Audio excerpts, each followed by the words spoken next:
தெய்வம் நீ என்று உணர் யூடியூப் சேனல் உங்களை அன்புடன் வரவேற்கிறது.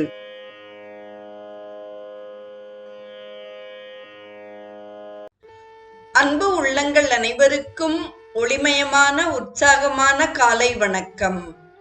செங்கதிர் தேவன் சிறந்த ஒளியினை தேர்கின்றோம், அவன் எங்கள் அறிவினை தூண்டி நடத்துக என்ற ஆதவ பிரார்த்தனையுடன் இன்றைய நிகழ்வு உதயமாகிறது.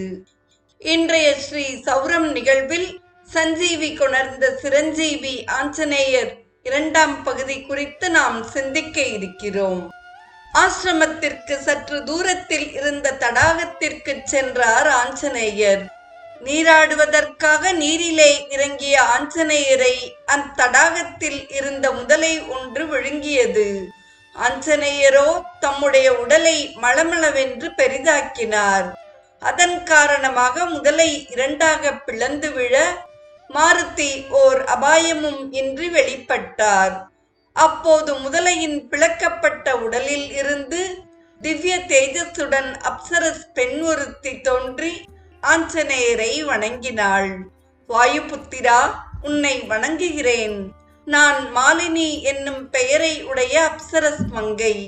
ஒரு சமயம் என்னை கண்ட முனிவர் ஒருவர் என் அழகில் மயங்கி என்னுடன் கூட விரும்பி அழைத்தார். அவர் விரும்புவதற்கு ஏற்ற சமயம் அதுவல்ல என்பதை தெரிவித்தேன். அதனால் கோபம் கொண்ட அவர் என்னை முதலையாக போக வேண்டும் என சபித்தார்.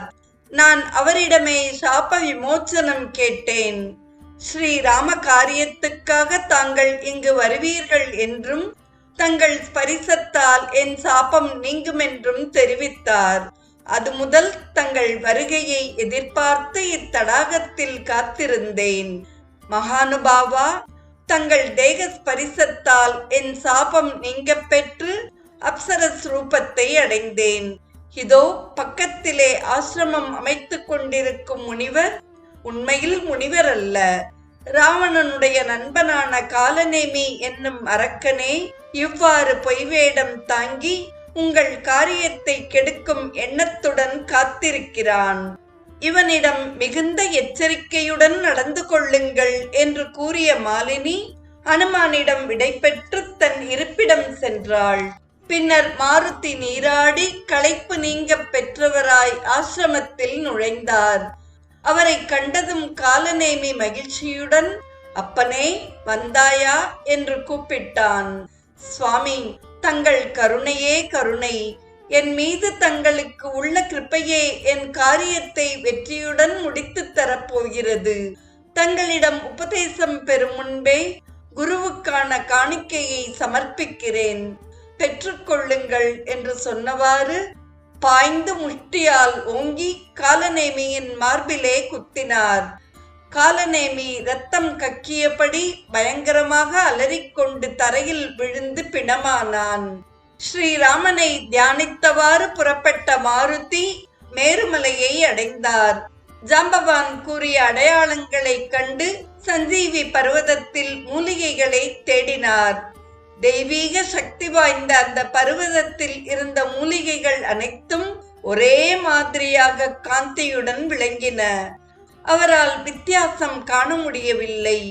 ஆகவே மலையையே பெயர்த்து எடுத்துக்கொண்டு திரும்பினார். மலையை கொண்டு போய் இறக்கிவிட்டால் ஜாம்பவானே அவற்றை தேடி எடுத்துக்கொள்வாரே. வாயு வேகமாய் இலங்கையை நோக்கி திரும்பினார். தொலைவில் ஆஞ்சநேயர் வரும்போதே மூலிகைகள் உடைய காந்தி ஒளி வீசியது. தெய்வீக சக்தி வாய்ந்த மூலிகையின் காற்று பட்டாலே இறந்தவரும் பிழைத்து விடுவார்கள் என்றோ. ஆகவே விபீஷணனும் சுக்ரீவனும் நாற்புறமும் சிதறி கிடந்த அரக்கர்களுடைய உடல்களை இழுத்து சமுத்திரத்திலே தள்ளிவிட்டனர். ஜெய ஜெய ராமா என்று ஸ்மரித்தபடி ஆஞ்சநேயர் சஞ்சீவி மலையை இறக்கி தம்மால் மூலிகைகள் உடைய வித்தியாசங்களை காண முடியாததால் மலையையே எடுத்து வந்ததை தெரிவித்தார். அவருடைய மதிநுட்பத்தை அங்கிருந்தவர் அனைவரும் போற்றிக் கொண்டாடினர்.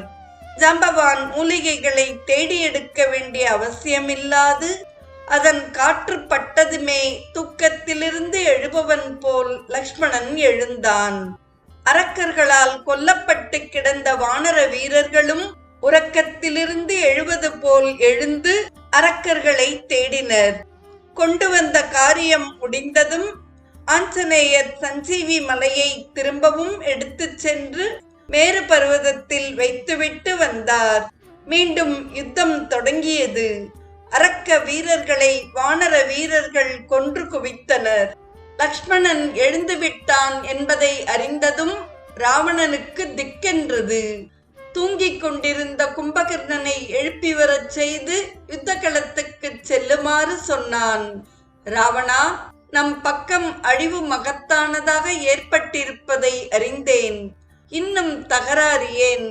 அந்த பெண்ணை கொண்டு போய் விட்டுவிடேன் என்றான் கும்பகர்ணன்.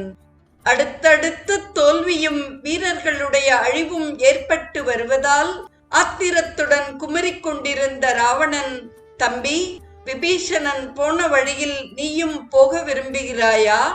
பயமாக இருக்கிறதென்றால் இப்போதே இலங்கையை விட்டு போய்விடு. நான் ஒருவனாக இருந்து போரிட்டு மடிவேனே அன்றி முன்வைத்த காலை பின்வாங்க மாட்டேன் என்று கூறினான். ராவணா, எனக்கு பயம் என்று நினைத்து விடாதே. உன் அபிப்பிராயம் எப்படி இருக்கிறதென்று தெரிந்து கொள்ளவே கேட்டேன். இதோ இப்போதே யுத்தத்துக்கு புறப்படுகிறேன் என்று சொன்ன கும்பகர்ணன் கதையை சுழற்றியபடி ரணகளத்தை அடைந்தான். நாளைய நிகழ்வில் நிக்கும்பலையில் அழிந்த யாகம் குறித்து நாம் சிந்திப்போம். இன்றைய ஸ்ரீ சௌரம் நிகழ்வில் சஞ்சீவி கொணர்ந்த சிரஞ்சீவி ஆஞ்சநேயரின் நிறைவு பகுதியை கேட்டு மகிழ்ந்த அத்துணை நல்ல உள்ளங்களுக்கும் நெஞ்சார்ந்த நன்றி. மீண்டும் ஆதவ சிஷ்யன் ஆஞ்சநேயனோடு நாளையும் நமது பயணத்தை தொடர்ந்து பயணிப்போம். தெய்வம் நீ என்று உணர் யூடியூப் சேனலை கேட்டு மகிழ்ந்த நீங்கள் உங்கள் நட்பு வட்டத்திற்கும் பகிர்ந்து தொடர்ந்து உங்களது நல்ல ஆதரவினை சப்ஸ்கிரைப் செய்து வழங்குமாறு அன்புடன் வேண்டுவது உங்கள் அன்பின் விசாலம்.